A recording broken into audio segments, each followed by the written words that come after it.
महाराष्ट्र की सत्ता में सियासी तूफान लाने वाले एनसीपी के शानदार नेता अजीत पवार काफी चर्चाओं में आ गए हैं। जी हां, रविवार को उन्होंने राज्य के डिप्टी सीएम के रूप में शपथ ली। इसके बाद से अजीत पवार लगातार सुर्खियों में बने हुए हैं। लेकिन अब जानते हैं अजीत पवार ने जिस तरीके से बड़ा कदम उठाया, आखिर इसके पीछे की रणनीतियां क्या थी। इस बात को तो लेकर तमाम चैनल्स, तमाम मीडिया रिपोर्ट्स आप देख ही रहे होंगे। लेकिन इन सब के बीच बात करते हैं अजीत पवार की पत्नी और उनकी संपत्ति के बारे में। जी हाँ, लेकिन उससे पहले अगर आप चैनल पर नए सब्सक्राइब नहीं किए तो चैनल को जरूर सब्सक्राइब कर दें। दरअसल महाराष्ट्र के उप मुख्यमंत्री अजीत पवार पत्नी सुनेत्रा पवार की एक अलग पहचान है। सुनेत्रा प्रसिद्ध शैक्षणिक संस्थान विद्या प्रतिष्ठान की ट्रस्टी हैं। वे 2011 से वर्ल्ड एंटरप्रेन्योरशिप फोरम फ्रांस की थिंक टैंक की सदस्य थी। वे अपने एनजीओ के एनवायरमेंटल फोरम ऑफ इंडिया के जरिए पर्यावरण जागरूकता को लेकर काम कर रही हैं। सुनेत्रा पवार मल्टी टैलेंटेड मानी जाती है।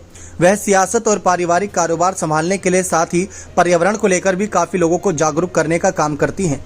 लेकिन आपको बता दें कि अब राज्य के डिप्टी सीएम अजीत पवार और सुनेत्रा पवार के दो बेटे हैं, जय और पार्थ। दोनों ही बेटे राजनीति में सक्रिय हैं। उन्होंने देश में इको फ्रेंडली विलेज का कॉन्सेप्ट दिया था। वे Baramati hitech textile park limited की चेयर्स हैं। जी, आप सभी को बता दें कि अजीत पवार उनकी संपत्ति को लेकर भी तमाम चर्चाएं हैं।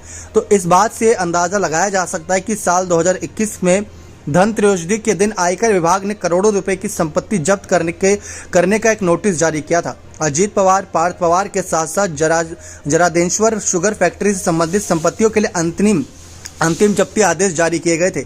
इसमें दक्षिणी दिल्ली स्थित तकरीबन 20 करोड़ रुपए का फ्लैट शामिल है। निर्मल हाउस स्थित पार्थ पवार के ऑफिस की कीमत करीब 25 करोड़ है। जरादेश्वर शुगर फैक्ट्री करीब 600 करोड़ का है। इसके अलावा गोवा में रिजॉर्ट जिसका नाम नीलिया, उसकी कीमत 250 करोड़ है। करीब 1000 करोड़ रुपए की संपत्ति जब्त करने का जिक्र था। तो आप इसी बात से अंदाजा लगा सकते हैं कि 1000 करोड़ की संपत्ति जब्त करने का जिक्र निकला तो संपत्ति कितनी होगी। लेकिन चर्चा काफी ज्यादा हो रही है अब अजीत पवार को लेकर कि किस तरीके से सियासत एक बार फिर से गर्मा दी है। शरद पवार किस तरीके से इस बार अपने भतीजे का सामना करेंगे, क्या कुछ देखने को मिलेगा, ये तो आने वाले वक्त में ही पता चलेगा। लेकिन फिर भी अगर आपको अजीत पवार की संपत्ति के बारे में जानकारी दे जो चुनावी हलफनामे में थी, तो 2019 में हुए चुनाव के दौरान अजीत पवार ने एक हलफनामा दिया था। इसके मुताबिक महाराष्ट्र के नए नवेले डिप्टी सीएम की कुल संपत्ति 105 करोड़ रुपए है।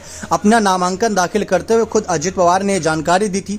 इसके अलावा उनके पास 3 कारें, 4 ट्रॉली और 2 ट्रैक्टर्स भी हैं। अजीत की पत्नी के पास भी कई लग्जरी कारें हैं। हलफनामे की माने तो उनकी पत्नी के पास Honda Accord, Honda CRV, Innova Crysta, एक मोटरसाइकिल, एक ट्रैक्टर और टोयोटा काम्ब्रे है।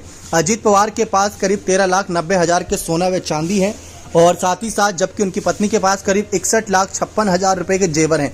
अजीत पवार कई एकड़ जमीन की जिसकी कुल कीमत 50 करोड़ रुपए ये भी बताई जाती है।